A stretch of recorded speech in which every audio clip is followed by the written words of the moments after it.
Well, it's coming up to Christmas and my son is constantly reminding me of the fact, certainly won't let me forget that.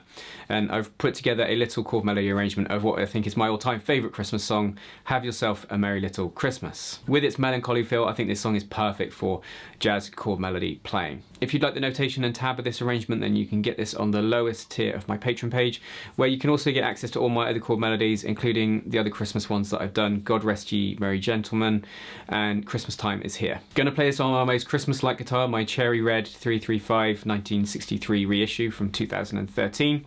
Amp-wise, I'm going through my Quilter Tone Block 202. This just brings me to say a massive thank you to all of you that have engaged with my videos over the last year, hitting the like button, the comments and so forth. It's much, much appreciated. And a special mention and thanks to all of the people that support me over on Patreon. I challenge you to try and learn this in time for Christmas.